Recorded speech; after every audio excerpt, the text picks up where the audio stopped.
we'll get going. We've got a lot of people who signed up. I was really just blown away seeing my friend Carol, who is kind of retired, but not really. That woman will never retire, Carol Stanford. She used to work at a neighboring practices to ours. Let me promote you to, Kristen, let me find you and promote you to co-host because I thought you were, and I'm not seeing you, but it's okay. I thought you were a co-host, Kristen, but you're here to help and answer things in the chat. And we'll just get started here in just a moment. Just a moment. Okay. With that, let me share. I'm going to hit my share screen first. Let me do that. Let me make sure we are optimized for sound, optimized for video. We're going to share desktop one. And here you are seeing, if you are seeing it properly, you're not seeing the presentation yet, but you are seeing my entire family. We were at a party to celebrate my daughter on the left. She's in the yellow dress. Celebrate her 30th birthday. And we did it Bridgerton style. We had a murder mystery and all of her friends came and it was just a whole lot of fun. It was a whole lot of fun. But now we got more people coming in. Okay, let's get going. Let's get going here. Slideshow. Presenter view. That's it. Awesome. Awesome. Well, thank you everybody for being here. And I want to be able to see people. Well, I'll just do the best I can. And David or Kristen, you interrupt me if you think anything's not working properly. But I want to welcome everyone. I'm Sharif Mahdavi. And over the next 45 minutes or so, I'm going to show you why the practices that are thriving right now aren't doing it by spending more on marketing. They're doing something completely different and very powerful. Now, this is what happens when a practice fully commits to patient experience. This is Dr. Craig Bindi and his team at the Laser Eye Center of Silicon Valley have implemented many of the principles that we teach as we guide practices to a better future. And the results speak for themselves. I mean, the Google reviews crushed it. It was fewer than 50. Now it's well over 700, moving towards 1,000. The new leads each month, because this is a cash-only business. There's no Medicare, no insurance, just a pure refractive. They went from getting about 400 a month now over 1,000. And annual revenue doubled in just about 3 years. So it's an incredible story. The results do speak for themselves, but here's what I want you to understand. He didn't do this by working harder. He did this by working smarter. And I'm just going to ask you to forgive me for a moment because I've got two more people that want to come in and I want to let them in. Okay. Okay, great. So we see it right there. You can do this too. That's the reality of it. This is not something that's just for certain practices. We think that every medical practice has the opportunity to do this. Why is my clicker not working all of a sudden? There we go. But here's the problem. Here's why this matters right now. We all know if you're in the eye care part of an ophthalmology, you know that LASIK is struggling. And the refractive market has declined almost 30% in the last 2 years while cosmetic procedures are booming. Same patients, same wallets, they're choosing to spend, just not with us, those of us that are in refractive surgery. And the question is why, and the answer is going to surprise you. So my background, I've been in healthcare my entire career. I started in sales and marketing roles with Allergan Humphrey that became Zeiss and Vizix, which became J&J, part of J&J with the excimer laser. I've then left after 16 years and started a consulting practice, and I've just been privileged to work on so many different projects with many of the companies in ophthalmology, but also in other specialties. And I've had a particular focus on self-pay elective procedures because I think that's where the excitement is, that's where the growth is. Much of what I learned over the years about how we need to treat these paying customers went into a book called Beyond Bedside Manner. From that, my marketing partner, David, who's on the call, said, we got to start a movement. So we've started the Patient Experience Movement or the PX movement. And I do serve as the Chief Experience Officer at the Laser Eye Center of Silicon Valley. And, my promise to you this evening is that you are going to walk away first with an understanding of the number one silent killer of practice growth. Next, I'm going to share the lens that we use to diagnose and find hidden revenue. And finally, you're going to know exactly what to do next. And I want to offer you something that I only have the capacity to do for a handful of practices. It's a free, personalized assessment of your patient experience. Now, more on that later. Let's dive in. So, this is Craig Bindi, and I first met him just before COVID hitting in March of 2020. And his practice, right when COVID hit, was struggling, just like so many other doctors. Everyone else in the Bay Area and much around the country had to shut down your practices. And this was hard. This was hard for him. I'm sure it was hard for you because everything rested on his shoulders. But what happened next changed everything for him and for me. And let me show you what we did, and more importantly, what you can do. I had already given him a preview copy of my book, which had just come out in March of 2020, and he read it. Hey, he had some time. Practice was closed. And when we next met in person, he looked me in the eye and he said, I want my practice to be a laboratory for everything in your book. And what followed is the result that I just showed you earlier. And with our combined knowledge, his medical expertise and his good sense of business and what I brought to the party, we partnered to reimagine his practice so it could be everything that he ever dreamed of. And we're still on that path. We're still growing and expanding and figuring out new things that we want to do. But what he has accomplished is something that you can do as well. First, though, I want to start with a question, one that many of us have had to ask ourselves. Why does growth have to be so hard? And if you resonate with this is something that you have also struggled with, hey, just type in the chat, just put yes in the chat. I would just be love to see if this is a question that you've been asking, whether you're a doctor in a practice or whether you're in industry. We have a lot of people that I've known over the years who are in industry who are on this, but they serve doctors. They help doctors do better. So just type yes in the chat. I'd like to see that and know that you guys are actually paying attention. So please do that. And the chat button is at the bottom of your screen. Just use it. We'll also use it later on. If we finish early, I'll be happy to take some time and answer questions. But yeah, why is growth so hard? It's just this incredible question. And when we look to the answers, when I talk to people and I ask them, what's going on, you get these usual suspects, right? What's holding people back? And I hear the same things. It's billing. It's paperwork. It's reimbursements going down. It's just happened again in cataract surgery. It's everything around employees and staffing, whether it's recruiting, retaining, promoting, firing, the general leadership and management of running a practice, which are business principles, and then obviously marketing, how expensive it's become, particularly crazy in the last few years, and how hard it is to reach that consumer. And let's go back one, and then of course, differentiation. But here's the thing. These are not the real problem. These are the symptoms of the problem. The real problem is the silent killer that we call patient experience. And I call it silent because most practice owners don't even know they have a problem here. Let me use something to illustrate. Those of you that are in eye care will recognize this. This is the blind spot. The physiological blind spot is shown on a visual field exam. It's that big dark circle there. And it's the area in the back of the eye where there are no photoreceptors because you have something called the optic nerve, which takes the signal to the brain. That's how we see. What's so amazing about our brain is that it seamlessly fills this gap. So we don't walk around with a blind spot in our visual field. We see everything because it's just filled in. And what I find really fascinating about this is that blind spots just don't happen just physiologically. Well, organizations have them as well. And in one survey, this is a great survey that was done of CEOs of companies. The CEOs were asked to answer the question and their level of agreement. Our company provides excellent customer service. Well, 80% of them said, yes, we do. However, when they went and asked the customers of those same companies, does this company provide excellent customer service? The percentage that agreed was not 30%, 40%, it was 8%. That is a 10x gap. And it's crazy. And in medicine, the gap is even wider because doctors are trained to focus on clinical outcomes, not patient experience.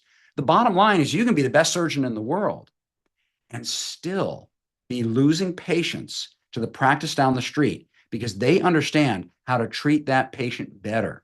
And we're going to dive into what better means. Now, Rob Melendez, who an ophthalmologist out of Albuquerque, he runs the Outliers meeting, which is a very special meeting now. It's entering its 6th year. He says it best. Every patient is going to have a patient experience. The question is, what experience are you delivering? And if you're wondering already, like where your practice stands on this, just stay with me because I'm going to show you how to find out before we're done today. Now, Kristen is available in the chat.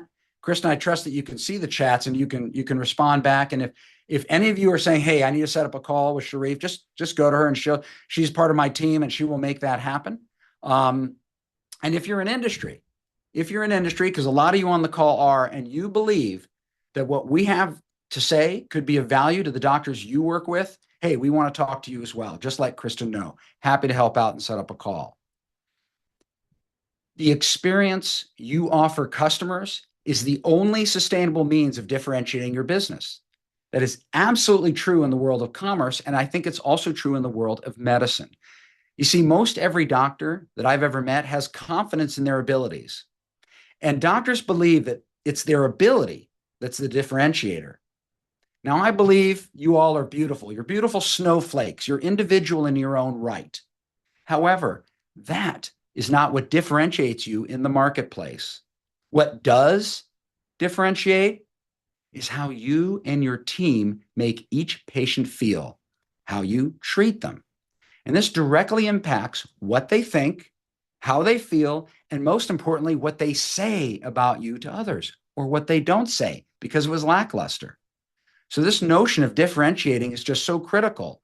And patient experience and the growth that we're seeing there and everything going on, like the Sightline meeting at Askers, they had a patient experience competition among practices. It was awesome to see, but it's part of a broader shift that we see happening today in our society.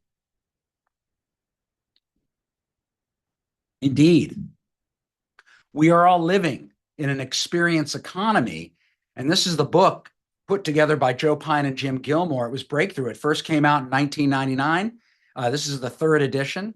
I have closely studied the principles in this book, and I've had the opportunity to work with the authors over the years. I'm currently in a small group led by Joe Pine on his new book, Transformation Economy. But what I've really wanted to do is help bring these concepts, these ideas alive in the world of medicine and make them relevant to what happens in a doctor's office. And the experience economy is all around us. Just think about it. Wedding planners, personal trainers, that didn't exist a generation ago, those professions. Build-A-Bear workshops for your kid's birthday party, axe throwing lounges, rage rooms, Top Golf, etc. It goes on and on and on. And I would say Disney was the first theme park. They're an exemplar of the experience economy where you are paying for the time you spend there. And every experience is different depending on how you go through the park. This has been a revolutionary way of thinking that I first got in touch with 20 years ago, and it's completely changed how I view the world and how I view the opportunity in medicine generally and in elective medicine specifically. Now, the best way to illustrate this and what these guys are talking about is through a daily ritual for many of us, coffee. And the foundational model that Pine and Gilmore came up with was called the progression of economic value, the POEV. And it helps us understand how our economy has transitioned over the last 150 years. And when I look at it through a cup of coffee, if you think about a cup of coffee at the commodity level, the beans in that big burlap sack, it's worth about 10 cents a cup. Okay, that's the commodity. That was grown out of the ground. It was extracted, natural stuff. If you take that a commodity and you move it into a manufacturing plant and you process those raw beans into a packaged good, a can of coffee beans or ground coffee, the value of a cup of coffee goes up to 25 cents. And this is an analogy, if you will, for what has happened in society where we went from an agricultural economy in the 1800s to the early 1900s. We started to transition to a manufacturing economy. Agriculture got more and more productive, more efficiency, better yields. People moved from the country to the city, from the farm to the factory, and we're working in factories. And at its peak, 90% of the population worked on the farm, 50% worked in manufacturing. But let's continue our story. You take that same coffee bean. It's not only in a can, but now it goes to a diner or cafe. You are paying for the service of someone brewing that coffee, pouring it into a cup, handing it to you across the counter, and you pay $1 to $2. Look at this, another huge step up in value over the physical good, which was a huge step up in value over the commodity. Okay, and then by the 1950s, economists had recognized that services were a distinct form of economic activity, and today 85% of us work in some type of service, some activity on behalf of another person. I think everyone on this phone pretty much does, unless you are working in a manufacturing plant, then you're still in manufacturing. About 10 to 12 of the population, percent of the population works in manufacturing. About 3% works in farming, because farming is just so incredibly productive as is manufacturing. But these authors recognize that services themselves were becoming commoditized. Think about it. We used to go to see a bank teller, then we went to an ATM. Now we just do it all on our phone. We used to have secretaries, then we have voicemail. We used to have travel agents. Now we just go online and buy our tickets. So even services were being commoditized. And the authors asked, where are people going to go? Well, that's the emergence of the experience economy. And in the coffee example, that's Starbucks. That's where it led. A premium coffee experience. And think about the first couple of times you went into a Starbucks. It was like, wow, this is pretty cool. If you were there early on, they command $4 to $7 for a cup of coffee that has 10 to 20 cents worth of ingredients. We add in the milk and the sugar and something else. They've created an entire category of premium coffee that allowed other coffee shops to also thrive. And here you see now, again, a quantum leap in economic value. This is the progression of economic value at work. And when you stage experiences, you have a premium pricing opportunity because you are more differentiated if you look at the X and Y axes. So some people tell me, say, well, isn't customer experience just really good customer service? And I would say, no, that's not the case. Service is what we do. It's the activity we perform. Experience is how we do it. It's the intention that we bring to the task.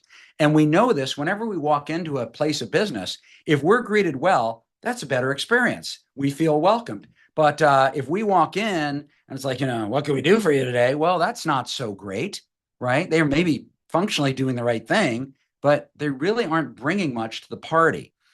The insight that I want to share with you is that it's very well documented that people pay more for a better experience. They absolutely will. Think about your own buying behavior. Think about some of the great experiences that you've had and how you weren't worried about the price because it was just such a darn good time. And it was memorable. It was personal. It was something that you couldn't help but tell other people. Experiences happen inside of us. Services are really outside. They're external to us. Another way of differentiating and distinguishing between service and experience. And when I think about doctors, most doctors want to achieve excellent outcomes for their patients. They believe that this is what they need to emphasize, that this is what's most important. The problem is patients cannot easily judge or distinguish outcomes beforehand. They can't understand if they're getting a good clinical, exam. They assume the skill of the surgeon, just like every time we walk on an airplane, we assume the skill of the pilot, okay? The patient's view, the outcome's always central, but they're looking at it through a much wider lens where the outcome is expected. And what doctors who have worked with us understand is that the outcome is expected and that you have to go further. You have to go beyond what we knew as bedside manner, basically being nice to people, okay? And that's where patient experience can make an incredible difference and become an advantage to both your practice and your patients. I mean, this insight is so important. The outcome is expected and is no longer the differentiator that it used to be for a good doctor. That's one of the take-home messages tonight. And if you do it right, patient experience can become a huge strategic advantage. And I want to introduce to you another doctor that I started working with over 20 years ago, Vance Thompson. Vance Thompson started in Sioux Falls, South Dakota. Not exactly a medical hub, if you know what I mean. It's in one of the flyover states between the East and the West coasts. And when I first started working with him, he had one location and 26 employees. And one of them was Shirley. And Shirley became my favorite because when I first got there, and I spent a few days at the practice, but when I first arrived, Vance asked me to go undercover, kind of like undercover boss. And I came in under a pseudonym, Ray Miller. It's my father-in-law. And I went through an exam, a refractive consultation as Ray Miller. Because if he had said Sharif Madavi's coming in, they kind of knew, they'd heard my name and they knew maybe of the work that I was doing. And, they would have combed their hair a little more. They would have brushed their teeth. They would have smiled. They would have kind of sat up straighter, right? But that wouldn't have given Vance or the practice a fair assessment of what was really going on in terms of patient experience. Well, they were mad at me when Vance revealed to them at the end of the day that I was really Sharif Madavi. They got angry. They were like, Dr. Thompson, how could you trick us like this? And it took us a little while to work it out, but he eventually allowed them to see that he was really acting in their best interest. And we really needed a true assessment. And by the end of the week, it was a love fest. We were all very close and remain so to this day. But let me fast forward 20 years. Today, he has 9 locations, 7 states, 500 employees, consistently voted the best place to work in their respective communities. How? He made patient experience the foundation of everything. You see, PX, patient experience, isn't a big city strategy. It's a wherever you are strategy. And they continue to grow. And it makes me have so much pride to see what they've done and to know that I had a little part of that early on in helping give them the impetus and the motivation and the vision that this thing could just be much, much bigger. And they've taken this to new heights and are an exemplar. Many of you on the call have taken customers. You work for one of the companies that they do business with. You've taken customers up there to see the facility, and you get a feeling right when you walk in the door. It's a beautiful feeling because of the way that all the employees are aligned. Now, one thing that Vance understood in this progression of economic value, he understood the business that he was really in, and there is a fifth. There are 5 types of economic transactions, and I've reviewed 4 of them, but there's a 5th one at the very top called transformation. And a transformation is like, if you think about what Vance understood, he was in the business of making people better. Now, wherever specialty you're in, you're either going to make people feel better, see better, look better, smile better, at the end of the day, live better. That is the highest form of economic value when in fact, the consumer, and in fact, our case, the patient is the product. The patient is the one who is changed, or better said, transformed. Think about it. They go from needing glasses to independent. They go from glaucoma out of control through your intervention, your guidance, to glaucoma under control. They go from a bad smile to a good smile, from less healthy to more healthy. Wherever you are in healthcare, you have the opportunity to create a transformational experience. That is the highest form of value for both the patient and the provider. And it's at the very top. And you can see when you're there, truly, you are differentiated and price is less of an issue. You're less subject to the forces of commoditization, which are very powerful, especially with the internet out there. So I want us to keep this in mind when we get to this business about this question about what business you're in. But there's a big but here. You'd think it was really easy, but it's really not. And in my travels, I often see what are called negative cues, because I go in with the lens where I'm saying, what's going on in this practice? And a negative cue, this comes right from experience economy, is anything that interferes with the impression you are trying to create for your patients, how you want them to feel, how you want them to think about your practice. So when I travel, this is what I see, okay? A handwritten fee increase notice, cigarette butts by the entrance, files on chairs. HIPAA, anyone? A disorganized and dirty water cooler area. These are all examples of negative cues. In fact, anything is a negative cue if it interferes with what you're trying to do. And every single one of them is free to fix. This isn't about spending money. It's about paying attention. Negative cues are everywhere. And they're a true crisis in medicine. But they're also an opportunity. These things can be fixed. Now, at the recent ASCRS meeting, I invited doctors to book time with me in what we called 3 for 30. You bring me an issue, a challenge in your practice, and in 30 minutes, I'll give you 3 viable solutions. And I want to highlight some of the people that I've started working with now. So Audrey Rostov came to me not because something was wrong, but she identified that something was missing. And she had asked for our help in how to promote a new procedure without spending on advertising.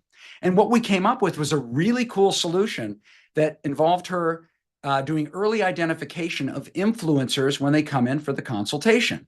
Together, in just a few minutes, we co-designed a system that she's now implementing and a couple other things that are going to make her practice just have even a better vibe than it already does because she's already doing well.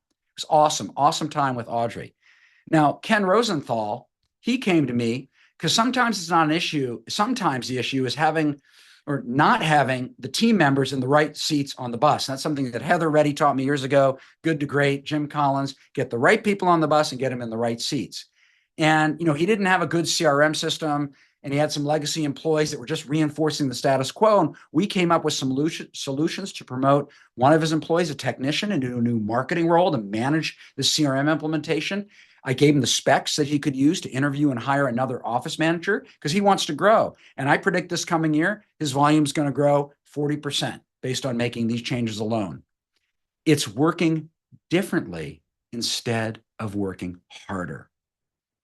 Sherry Rowan was getting bogged down and answering the same questions over and over, but she didn't want to cut short these potential paying customers during their consultation with her for refractive surgery.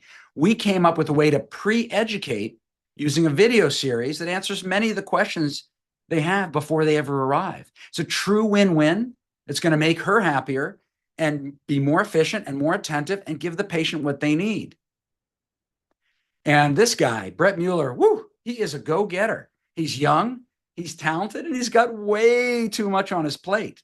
Though as they implement our training program, he is wisely delegating it to Shelby, one of his team members. And Shelby and Brett and I had a little text going on earlier today. She's excited and fired up, and she's going to lead the effort and get all her teammates along on this journey, which is great. You see, it's not just about patients, though we've been talking about them. Companies that lead in customer experience outperform the S&P 500 by nearly 4 times, 4x. This has been documented, well documented. This is a 18-year run here. People who invested in the American Customer Satisfaction Index tracking stock, a fund, just crushed the S&P. So clearly the marketplace is saying we value as customers and we value as shareholders the companies that excel in customer experience, customer satisfaction, customer loyalty. It's well documented. And if it's true on Wall Street, it can be true in your office as well. That is the added value of customer experience in the marketplace. And the analogy holds true that it's what you can do in terms of patient experience in your practice. Now, here's the kicker. When you focus on patient experience, your employee experience transforms too. Your team becomes more engaged, more aligned, more loyal. I mean, Vance Thompson was named Employer of the Year. That's not a coincidence. And he loves leading his team. I mean, he tells me often, if you love and care for the team, for your employees, they will love and care for your patients. And he's exactly right. He loves leading his team, and he considers these 500 employees his work family, his ever-expanding work family. Which leads us to the question I want to bring to you. And I really want you to think about this question. What business are you in? Now, most eye surgeons say, I'm in the eye care business. I'm in the LASIK business. I do refractive surgery. But you know what? That's like Starbucks saying they're in the coffee bean business. That's not what they sell. They sell an experience that happens to involve coffee. Okay. Zappos, they were not in the shoe business. They were in the customer service business. They just happened to sell shoes and then like everything else. That's what we need to understand. When you think about what business you're in, I want you to start thinking differently. And those of you in industry, it's the same question. Are you a sales rep or a marketing executive? No. I mean, really? You can do better than that. You're a change agent. You're helping guide your customers from point A to point B. There's so many ways that you can define this. And I want to tell you a story. It comes from the first workout in our training. And it's from a time I went to an audiology conference that was hosted by Unitron, one of the hearing aid manufacturers. And they invited their best customers, and they asked me to do a speech to those customers. And the night before at a cocktail party, the VP of sales introduced me to one of their top customers. And he was like in rural Oregon, not in like Manhattan or LA. And I asked him what business he was in after we said hello. And he didn't answer, oh, I'm in the hearing business, the commodity. He didn't answer, well, I sell hearing aids. That's the goods. And he didn't answer, I test hearing and I fit and dispense hearing aids. That's a service. It's the thing about commodities, goods, services, like I was showing you earlier. In fact, he didn't even tell me, well, I'm in the better hearing business, which would have been a great answer because he's focused on the experience of creating better hearing. No, no. What he said to me, and it just blew my mind without missing a beat, he said, I'm in the communications business. And it was like, I said, I got to get to know this guy better. He understood truly what business he was in. Yeah, he sold hearing aids. Yeah, he did the testing, but he was operating at that transformational level like Vance Thompson is. I'm in the communications business, says he understands. I'm trying to help my customer be able to hear and talk with the people, their loved ones, and the people they work with. That's it. That's it. Instead of what happens when people get deaf, they get isolated because they can't hear. It's really sad. It's starting to happen to me. I'm not happy. My wife's not happy. But this guy knows the problem he's solving, and it's just beautiful. I just love it, what he did. Here's the insight for you. You get to define how others perceive your value. No one else gets to. You do. You do. And the practices, the doctors that tell me what business they're in, Coronis, the eye surgeon in Italy, he's just a rabid fan of getting an eliminator of glasses. I love it. I'm seeing more and more of these on the LinkedIn profiles, people defining what they do differently. Yeah, you get to decide what business you're in. So here's the question you need to go away with. What transformation are you delivering, regardless of your role in a medical practice or an industry? What transformation are you delivering? That's what I want you to think about. Now, here's what one marketing leader wrote after hearing me on a podcast not too long ago. He said, experience is the product. And if you think patient experience is separate from your business strategy, you've already lost. You see, this isn't just my opinion. This is the market telling us this. This is true. And here is just evidence. This works globally. Bernard Chan runs 18 locations for Vista Eye Specialist around Malaysia. They were named one of Asia's top private hospitals by Newsweek. His words, patient experience is not just a strategy, it's an obligation. Sioux Falls, Silicon Valley, Dublin, we'll get to that next, Malaysia. It works everywhere because patients are human everywhere. Remember that. Remember that. We tend to forget that in all this automation and digital world and work from home and AI. But patients are human everywhere. Now, Arthur Cummings, a well-known eye surgeon out of Dublin, Ireland, he took his team through our training, and he got rave reviews from all 28 employees. When does that happen? Okay. And it was great. It was wonderful. I mean, he said, this really is great. And he put a comment not too few months later after they finished on LinkedIn, just saying that, what PX90 has done. It's just become the way we do things around here. It has become ingrained into their culture, which is really the goal, isn't it? We would love for our entire practice, everyone to be on the same team. And so the question becomes, how do we change our culture so it's better for the patients and the team? And that's where I'd like to introduce PX90. It's how you actually do this.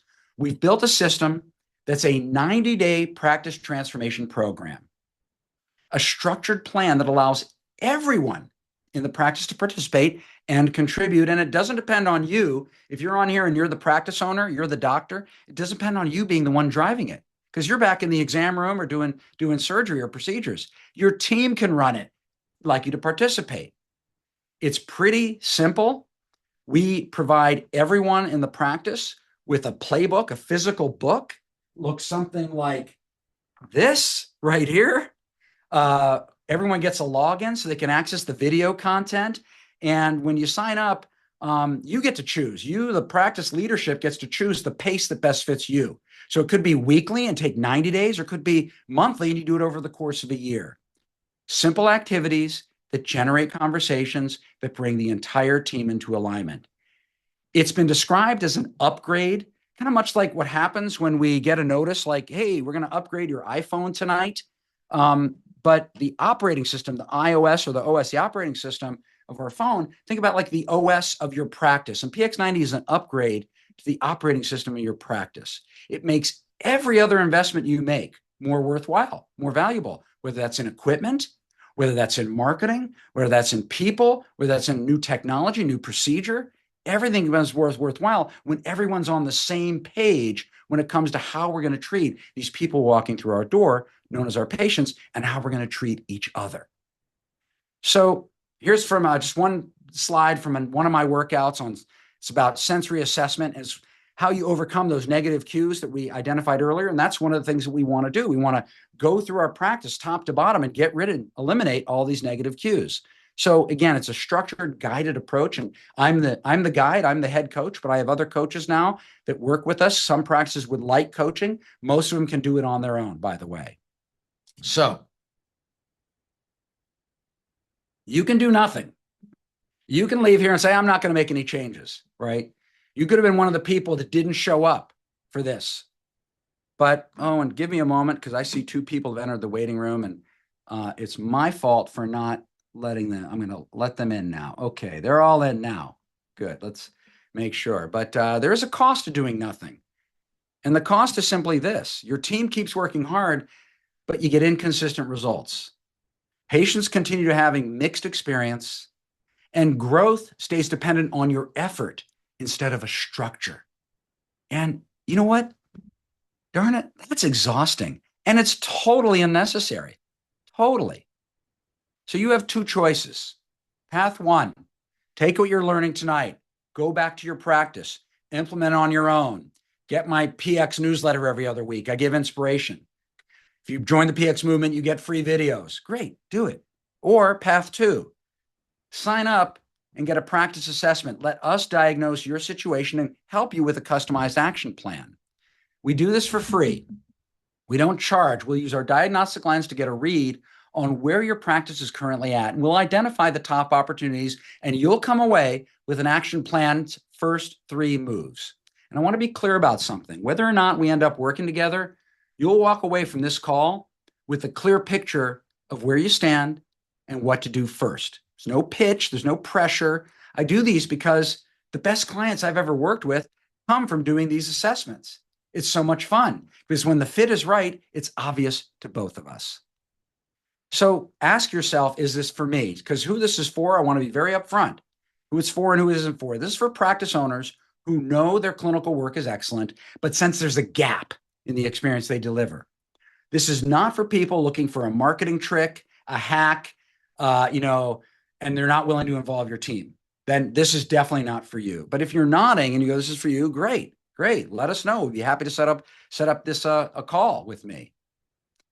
I know what some of you were thinking. Sharif, I barely have time to eat lunch. I get it. The assessment's 20 minutes, maybe up to 30 minutes, and it's one phone call or Zoom. I like to do Zoom. And the insight from that one session could save you months of trial and error. Now, Dr. Mueller told me he was too busy too, with 2 locations. He made the call. His team is now running the system without him having to drive it every day. I'm not ready. Okay. You don't need to have your act together before we talk. That's the whole point of this assessment. It's the starting line, not the finish line. And if you were already where you wanted to be, you wouldn't need this. I've tried consulting before. I've heard this a lot. We hired a consultant. It was expensive. Things improved for a month, and then everyone reverted back to their old habits. Well, that's why, and I'm a consultant for a long time. I understand that from a consultant's standpoint as well. It's frustrating, but it's exactly why we structured PX90 in this way we did. It's not me coming to your office for a day and leaving. It's a 90-day system with 12 workouts your team does together, and you can do it over and over. You can use this as a refresher. We've built transformation into the process. And is this really free? Let me explain why. Yes, it is. Every single one of those doctors I showed you, Rostov, Rosenthal, Rowan, Mueller, Cummings, Thompson, all started with an assessment, all started. And when the fit is right, it's obvious. And when it's not, you still walk away with actionable insights. And I'm confident enough in the value that I don't need to charge for that first conversation. That one's on me. So I want to share with you a little bit about what practices are saying. I've been in practice 35 years, and I've never been more excited to be in practice as I am now. First of all, we're becoming more human and less clinical. So all those touch points of greeting a patient personally in the lounge and walking up to them rather than shouting a name at the consult room. doors. You can't make people care, right? You hope you can make your staff care. But with this program, when they start to get engaged and they start to care, it's like rocket fuel for the practice. Yeah, so PX90's made a big difference in our practice just because it's given us a strategy and the tools to start implementing what's going to be the best in customer service. So with that in mind, it just really sets the culture from the very beginning of a VIP clinic for all of our patients, regardless of their payment status. And we feel it's so strong to be implemented all the time and as a refresher. So we're just It's incredible what we're seeing in this. And I've got 100 other comments like this from customers. Culture is changing for the better. Because when you get people fired up, this is the kind of thing that happens when they're doing PX90.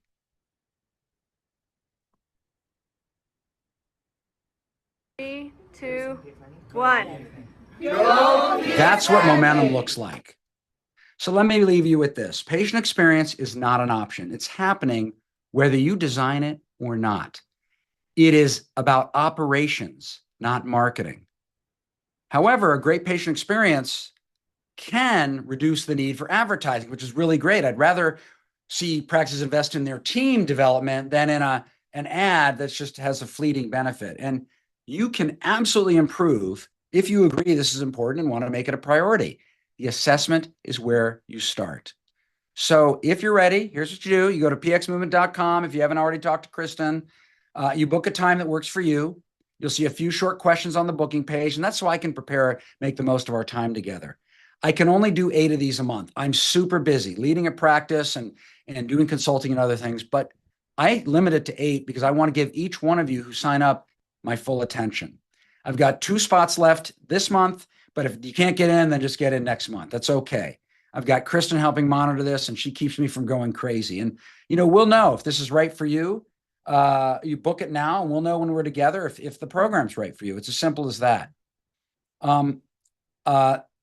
The link to that, by the way, Kristen might put it in the chat, or you just go to pxmovement.com. You'll be able to see it right there on the homepage, and you'll be able to set up a meeting with me. I want to close with a couple slides, and one of them is a quote from just this beautiful poet who's no longer with us, Maya Angelou, but I think most of us have heard of her. And she said, "I have learned that people will forget what you said. People will forget what you did, but people will never forget how you made them feel." That's really what this is all about. And it's true because people make decisions based on how we make them feel. And it's with that I want to say thank you. First, I want to thank my team. I have an incredible team. Kristen helping me out, David, Shamaya, Bridget, Kyra. It's an amazing team that got to this moment for our very first LinkedIn event webinar. Our next one has already been sent, and all of you that were on this call and those that signed up but couldn't attend will get an invitation. It's going to be about a month from now, same bat time, same bat channel. I invite you, if you're not already connected with me on LinkedIn, to do so. It's under my name or the PX Movement page. And lastly, I just say, sharing is caring. That's a motto we have at the PX Movement. And I encourage you, if you think there's someone in your world who would benefit from hearing this message, invite them to join us next month. Send them to pxmovement.com. They can always sign up to be part of the movement as well. And with that, I just thank you so much. The future is now. The time is now. And I look forward to helping you. And good evening. And Kristen, I'll just look. Is there anyone who's getting a lot of nice comments? Thank you so much. Yeah, by the way, this recording will be sent out to everybody, so you'll be able to get it and forward it on to others, and you can listen to it at 1.5x, so you get through me quicker. But yeah, it came in. It's 4:45. We are done, and we will not take any questions tonight. I think we'll just let people get on with their evening. Okay? Thanks so much. Bye-bye.